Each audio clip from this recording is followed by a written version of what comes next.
You're listening to an archived Cabral Concept podcast.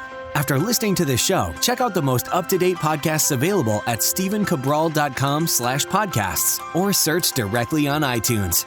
And now, welcome to the Cabral Concept, where board-certified naturopath and integrative health practitioner Dr. Stephen Cabral shares how he was diagnosed at the age of 17 with a life-altering illness and given no hope for recovery. It was only after studying and traveling all over the world did he discover how to combine ancient Ayurvedic healing practices with state-of-the-art naturopathic and functional medicine to fully rebalance the body and re-energize it with life. It's time to discover how to get well, lose weight, and finally feel alive again. And now, here's your host, Dr. Stephen Cabral.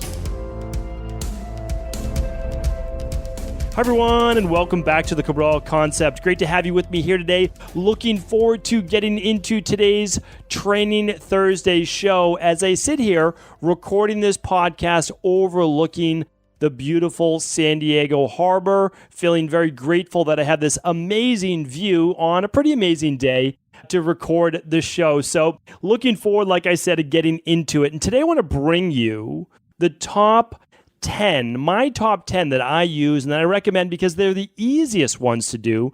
They're, for the most part, the most cost efficient. And these are the 10 recovery and rejuvenation methods I use in order to repair the body. So the reason why this topic came up, well, one of the biggest reasons is I always talk about things that are going on in my private practice, which my private practice is virtual. It's essentially all over the world. You know, we do see people in Boston occasionally, but for the most part, it's now virtual. And that's myself, it's my health coaches, where my health coaches see a lot more people than I do right now because they're also completing all the consultations that from all the labs that are purchased at Equilibrium Nutrition. Here's the thing, though. It's always relevant. It's always clinical, real-world information. And I like to say that. And that's because there's no theory, meaning that there's nothing that we don't see that might happen, may happen, this may work, it may not work.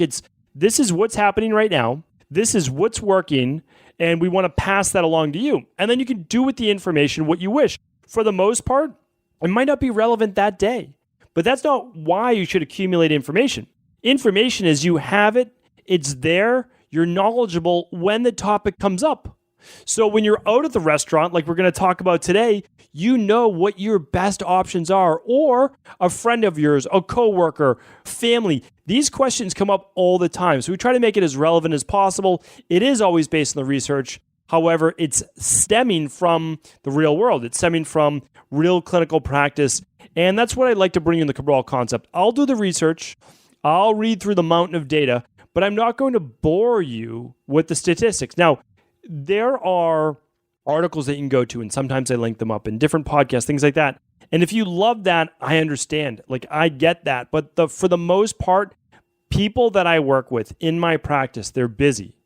They're busy moms, they're busy dads, they're CEOs of companies, they're athletes, whatever. Like, they're in school and they just don't have a ton of time, and they want to know, because this is not their field, what do I do when I have this going on or this is troubling me, right? It's not usually, life is great, what more should I do? Now, some people I work with that for sure, because we do anti-aging, we do all sorts of optimization that a lot of other people call biohacking, but it's really optimizing your body. But for the most part, we're trying to help people heal. And that's what I want to talk about today. I'm trying to help people heal at the deepest level possible. So when you have autoimmune issues or you have true fatigue-based issues, let's just talk about the deepest levels of fatigue, which I hope none of you ever experience, but I know many of you listening to this podcast are experiencing it right now. The deepest levels of fatigue are those people with Addison's disease or myalgic encephalomyelitis. Let's just call it ME or CFS, chronic fatigue syndrome.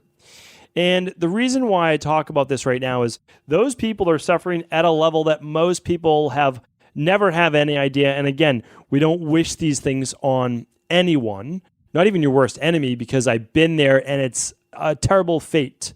However, that fate does not have to be for the rest of your life. If anyone ever tells you you're going to recover within 6 weeks, well, they're lying to you.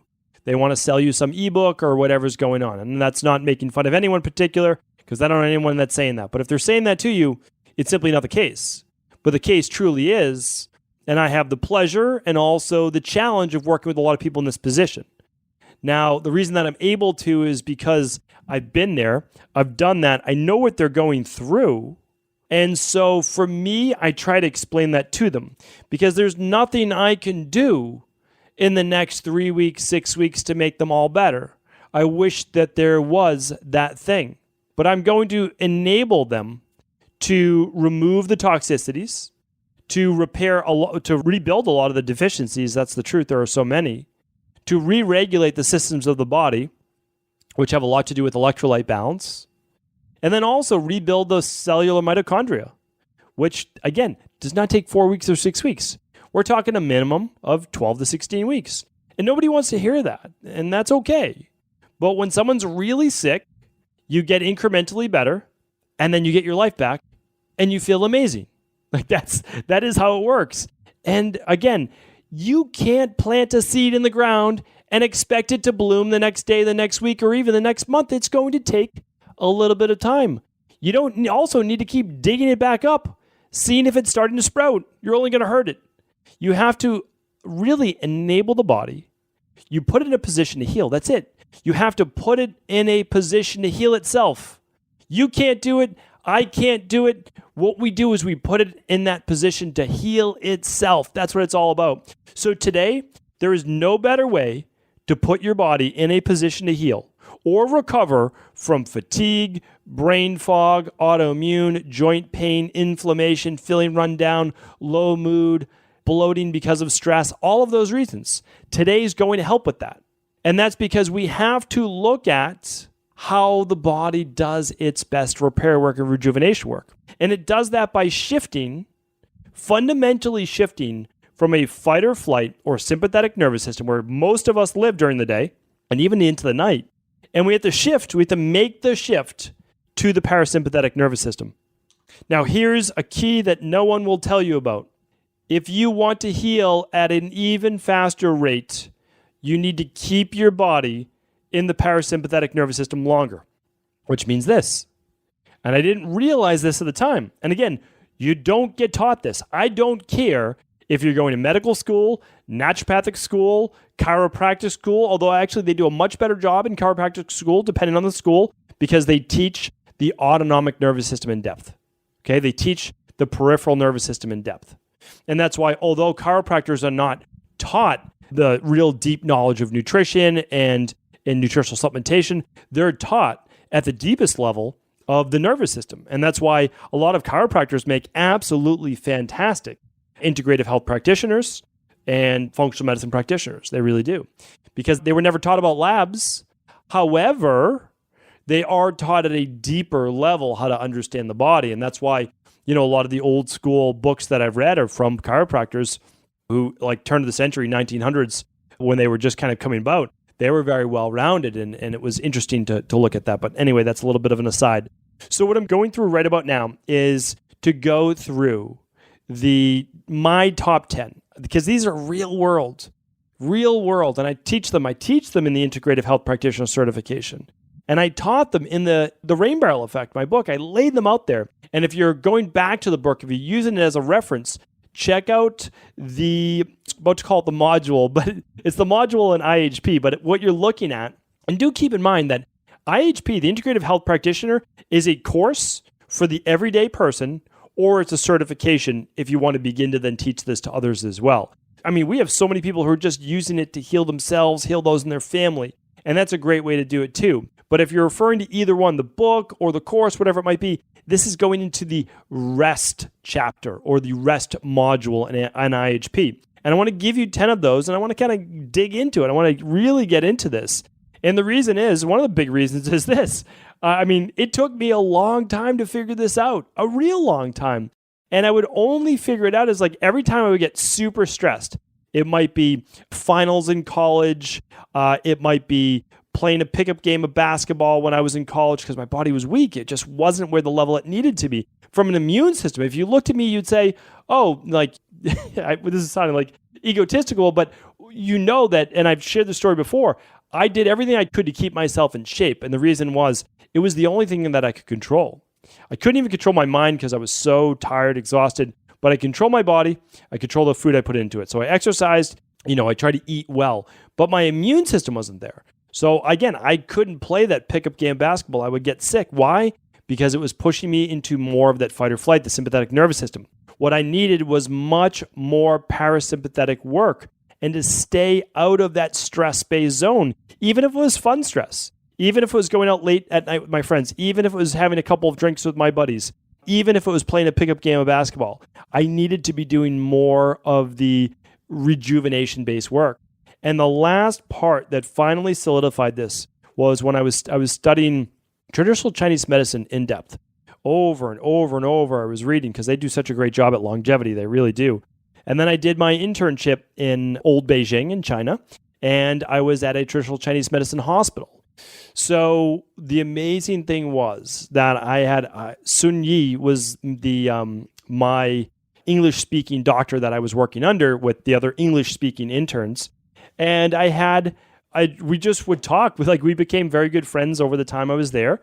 And he would ask me about US-based things and how I was practicing medicine because it was more integrative than, just the traditional Chinese medicine, which, by the way, is still amazing, by itself. It doesn't have to be integrative. He was specializing in something that he is way better at than I am, and that was more body work type work and acupuncture and minor surgery. I wouldn't even call it surgery, but it's considered minor surgery over there. And I would get to sit in and watch. And of course, I couldn't perform the minor surgery, but I could do the body work. I could do some of the acupuncture. I could do the Chinese physiotherapy and a lot of that. And then we would read x-rays together. He would show me the different things. It was pretty amazing. But I'll tell you this, he used to laugh at all of the physical work that Americans do. Literally laugh. He's like, you won't see people in China doing that. You just won't. He's like, you won't see us crushing ourselves during a workout. You won't see these insane boot camps. You're not going to see that. He said maybe in the next generation, because everything is kind of being Americanized, and I don't know that that's necessarily a good thing. He said, but you're essentially wearing your bodies out. And I agreed with him. I said, that's the truth. I was like, you see people and they're saying, I'm going to the gym, I'm doing this, I'm doing that. And I'm like, yeah, I agree. But I was like, they're not getting any sleep. And then they're going to the gym and they're on low carb, low calorie diets. And they're working out that hard and not sleeping. And then they're doing sprints. They're doing all these things. All of it, by the way, amazing, but not when you're pushing what's called the yang part of the yin yang too hard. You're going too hard for too many hours of the day and not enough recovery-based work. So it's basically you're wearing your body out. You only get one body. And I'm not talking about just joint replacement. I'm talking about literally wearing your body down, exhausting it. They call it qi, right? In Chinese medicine, you probably heard it before. It's qi. I'll be talking about qigong in just a moment. Well, we're burning out our qi. We're using up all of our natural energy. In Ayurveda, they call it prana, right? A life force. Works with the breath of the body. So does qi.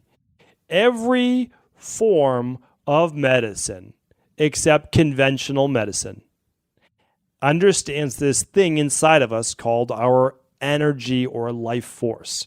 Now, I'm not going to get too woo-woo on this right now, but understand this from just a simple diagram, the yin and yang symbol. Or just actually, let's go with a candle analogy. If you light a candle and you fan that flame, you're going to burn that candle out faster. That's basically it. That's it.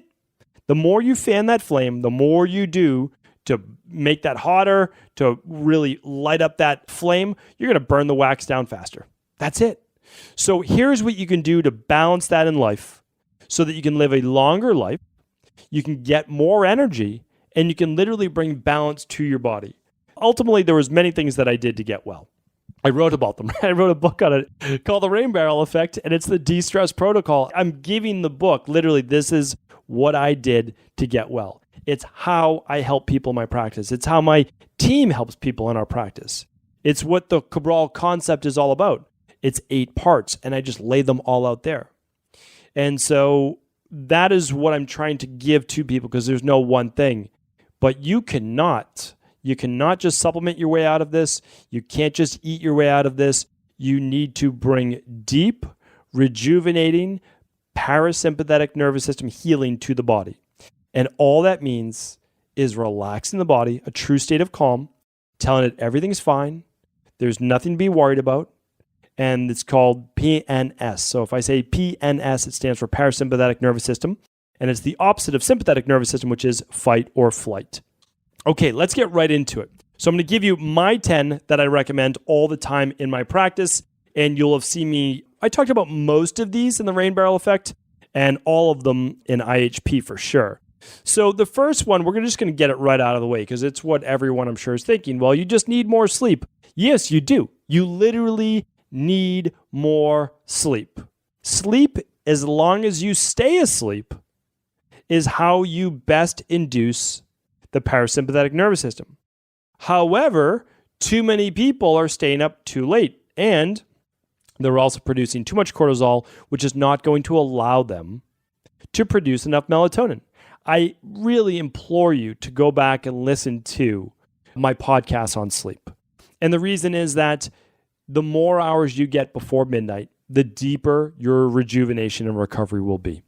I can't do a full show on all of these 10, but I've done shows on every single one of these, and I really invite you to go back to stevencabral.com/podcast and do tune into those previous shows.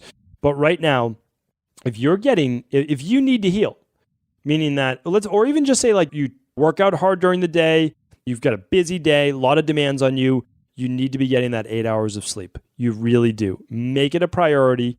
Don't wait until you become ill or sick or get run down or get that autoimmune issue. Really try to get it to 8 hours or more of sleep. And again, how much sleep do you need? Well, it really depends on how worn out your body is and how demanding your day is. You know, a Buddhist monk that meditates most of the day is not going to need 8 hours of sleep, most likely. They're in deep parasympathetic states throughout the whole day. So they might need 5-6 hours of sleep at night. But they might also be meditating 6 hours a day, 8 hours a day. Okay, so it's totally different. Okay, so super important to look at that. Extra output means you need extra input, in this case, sleep. Check out, if you can't sleep right now, I couldn't recommend enough running the thyroid adrenal hormone lab or just the adrenal hormone lab to look at your cortisol at night. But I also recommend just using the Adrenal Soothe with dinner, some full spectrum magnesium if you want at dinner. I usually use 2 caps of each. And then using the deep sleep protocol before bed, 30 minutes before bed.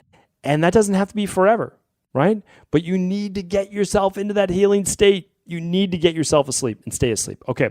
Number 2 is this: massage and or foot reflexology, but not deep tissue massage. Do I have a problem with deep tissue massage? No, I do not. But it's not going to induce parasympathetic nervous system healing. And the reason it's not is if you're in pain, you're in the sympathetic nervous system. And for everyone out there that's doing ice cold baths and they can't relax into it, we'll save that topic for another day, but you are not in the parasympathetic nervous system. I'm sorry, and I know a lot of people are telling you that you are. You're not. You get into the parasympathetic nervous system when you can relax into it. But if you can't, then you're not, okay? Parasympathetic nervous system is the exact opposite of excitation. Okay, we have to keep that in mind. Warm, soothing. So a gentle massage, a Swedish massage would be great. Or if you're not someone that likes to do massage, I know that there's a lot of people actually out there that, believe it or not, that don't like massage. Foot reflexology is absolutely amazing and so underutilized. Foot reflexology. So you have to understand, there's a lot of people out there, what they talk about right now is like, oh, I don't believe in meridians. I don't believe in, the grounding out effect of all your nervous system in your feet. It's okay if you don't necessarily believe in those things. What I'm telling you right now, though, is that your hands and your feet, as well as certain parts of the face as well, contain a lot of what's called proprioceptors. And that is where they're most sensitive. So if you calm them down with light touch and specific pressure in certain areas, it relaxes the body. So can't recommend that enough. Number 3 is this: Tai Chi and Qigong. Both are fantastic. I think they're both great. What I got into was Qigong. I got into Qigong about 2003, 2004. I thought it was absolutely incredible. I did stillness Qigong. It's a little different. I stuck with the patterns because my body was so exhausted that allowed you to stand in one place and basically cultivate this qi. If anybody's interested, there's multiple ways to spell qigong. I spell it Qigong. It's also spelled Chigong. It's also spelled Kung. So there's multiple ways of spelling it, but literally just type in qigong. I've done a book review on that before. So you can always type in these keywords at stevencabral.com/podcast and just type in your keywords such as qigong. Okay. Number 4 is this, hatha yoga. I purposely did not include it with Tai Chi and qigong, and here's why. There is more to hatha yoga. It does not mean it's better. Does not mean it's better at all. I actually think that it's very different. I believe you will actually cultivate more of the qi in qigong or tai chi than hatha yoga. However, hatha yoga, there's my Boston accent coming out right there. Hatha yoga will bring in more breath work, and people need to really work on their breath. Plus, it'll work on flexibility and it'll work on the suppleness of the body as well. So it's almost like a gentle form of exercise, which people that are exhausted can still move the body, circulate the lymph, but work on the breath work and will not exhaust you. So huge advocate and huge fan of not all forms of yoga for people that are wiped out and exhausted, although I think yoga is fantastic. But for those people that are trying to recover, hatha yoga or a gentle flow yoga, all of these can be great. Okay, and the next one. This is incredible. I know obviously not everyone's going to have access to this. And, where I am in New England, you can't even do this for 6 months of the year. But going for a hike or a walk in the woods. So getting out there where you hear the sounds of nature or no sounds at all, and you have no other input through your eyes, no media, no anything, no bright lights, nothing like that, and you just have nature, trees, leaves on the ground, all of that. That is what we call forest bathing. You're getting out there. You might even sit down on a rock overlooking a lake, a river. All of these things help to calm the parasympathetic. Any nature-based sounds help to calm the parasympathetic. It's why many binaural beats programs incorporate nature sounds. They know that it turns on and elicits a PNS-based state. You can also do this, which I love to do as well, of walking on the beach barefoot. And the barefoot, especially near the water's edge, allows you to get more of those negative ions, which helps to disperse the blood. It actually has been shown to break up what's called red blood cell rouleau that we can actually see under a microscope, and or red blood cell aggregation, it's called in conventional medicine. Both are absolutely fantastic. Bonus points for going out and camping for a couple days in the woods. I'll tell you right now, you do that, you'll probably feel like you just took a weeks-long, 2-week vacation after being in the woods for 2-3 days. Incredible, especially if you can limit that little phone of yours to an absolute minimum for emergencies only. All right, number 6 is this, acupuncture. I'll definitely talk more about acupuncture in the future. Obviously, I have a background in it. I'm not a licensed acupuncturist. I do acupuncture on myself. I've done acupuncture for my wife. I do marma point or acupressure points with my daughters. I'm a huge fan of it, huge fan. And it's incredible for calming the sympathetic nervous system.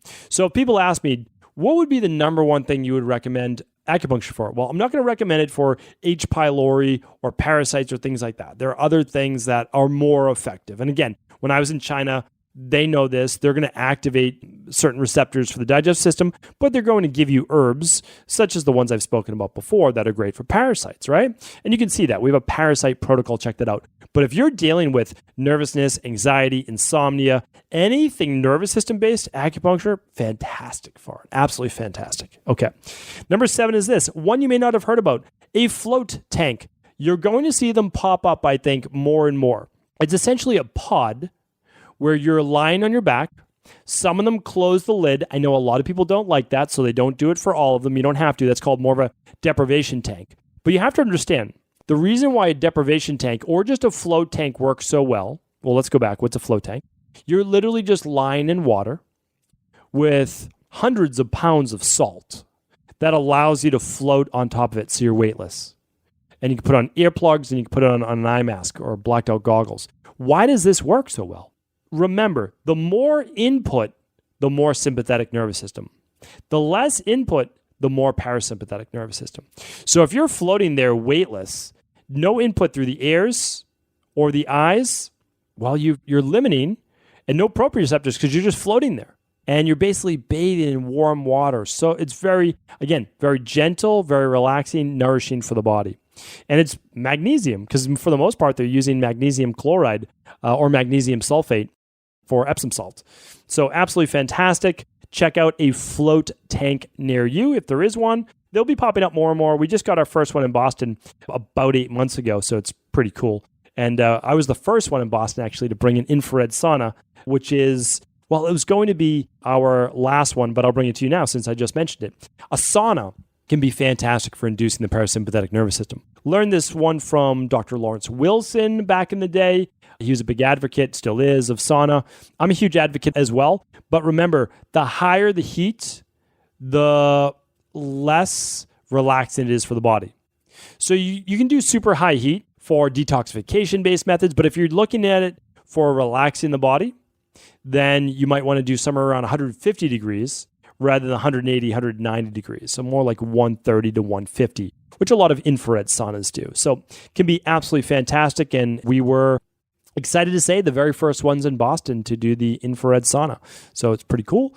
Number 8 is this, a chi machine. So if you don't know what a chi machine is, I did a Friday review on it. So simply put, you can lie on your back, and a machine will take your legs and just wave them back and forth, back and forth. It's kind of cool. The way that I like to use it is you can do a 20-minute kind of timeout for yourself. Just give yourself a timeout, lie on your back on a mat. You can even use an acupressure mat. You can put on a blacked out eye mask, put in binaural beats, and use the chi machine. And you'll be in your own little world. And it's a nice, quick break from the day. 20 minutes, right into it. You're good to go. You can keep it at your office. If you don't know what it is, just go to stephencabral.com/podcasts and type in CHI and then machine, and you will find that show. All right, the last one is this. When in doubt, you say, I can't afford the chi machine. I don't want to do that. I don't have a sauna. I can't find a float tank. I can't afford acupuncture. I don't live near the woods or beach. There's no hatha yoga, and I don't even want to watch a YouTube video. So basically coming up a lot of excuses, right? Here's what you can do. You can always fall back on a warm bath. And what I'm recommending for that is this. Put in a couple cups, 1 or 2 cups to start, of Epsom salt. You can buy Epsom salt anywhere. And you're going to put that in there. It's going to contain your magnesium and your sulfur. That's going to allow you to detoxify and relax your nervous system with that magnesium. So you just literally turn out the lights, light one single candle, which will be your center of focus, and you're not going to do anything except relax for 20 to 30 minutes in that hot tub.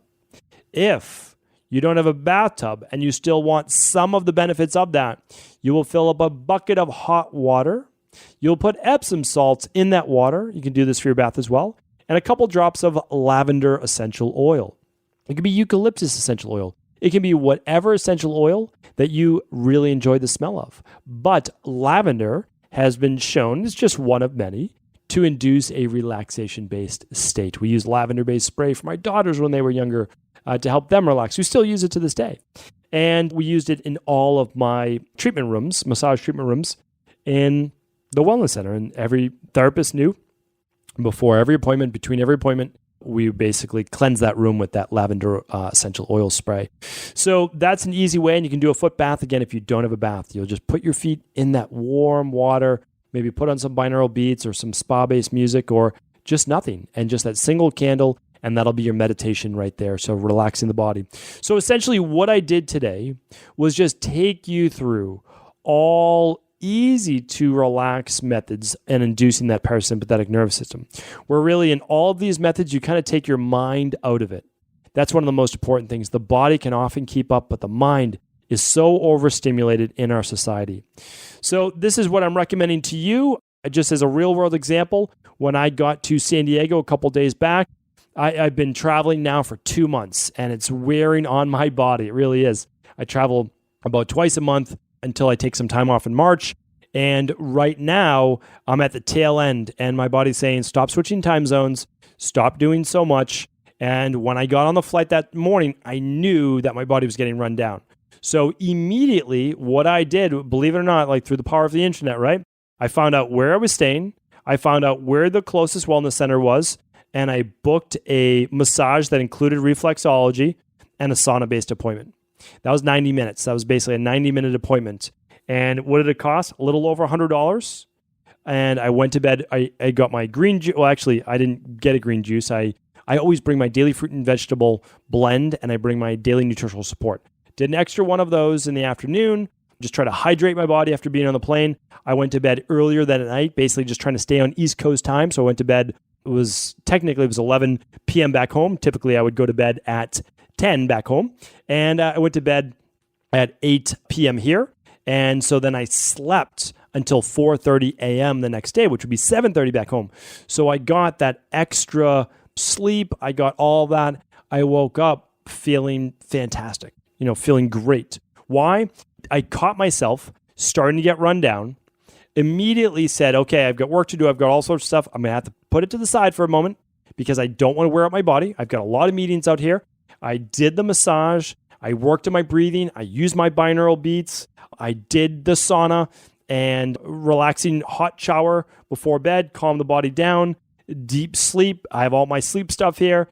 And again, woke up saying, I'm good. I'm rejuvenated. I feel great. What I didn't do though was just then say, okay, now I'm going to have the hardest work of my life the next day. No, I'm just kind of like saying, okay, yeah, I brought the energy back. I don't want to use it up all the way right away. Let's save that for a topic for another day. So hopefully today's show was helpful. Again, I could go on and on, but I am trying to keep these podcasts a little shorter. So don't be surprised in the future if you see them closer to the 20, 25-minute mark. I do want to be respectful of your time. I appreciate your support as always. If today's podcast was helpful, please do feel free to share this show with anyone you believe it could serve. And for all of today's show notes links, head on over to stephencabral.com/1119. I will link up all previous things I can find there for you, make things a little bit easier for you. Hopefully you'll be able to take some of these top 10 PNS-based activities and really bring them into your life. Take care, everyone. Have an amazing day. Did you know that the body really only becomes sick or imbalanced in only two ways? Over time, you become deficient in vital nutrients, and you also accumulate toxins internally and from the environment. As those nutrients diminish and you increase your total toxic load, your body then begins to show the first signs of dis-ease. It's actually quite predictable, and the good news is that if we know how you began to fill up that proverbial rain barrel, we also know how to empty it to begin the healing process. I was fortunate enough to learn this ancient healing process from my mentor after suffering from debilitating diseases for close to a decade. It was only when I began to implement these techniques did I finally overcome my illnesses and go on to live a life of energy and vitality that I now enjoy. I'd like to share with you now what I discovered after traveling all over the world and how to combine the best of ancient healing wisdom with state-of-the-art science. Allow me to teach you exactly how I've been able to help over 250,000 people to empty their rain barrel and begin to transform their body and lives into what they've always hoped they could be. To get your copy of the international bestseller, The Rain Barrel Effect, simply go to stephencabral.com/rainbarrel.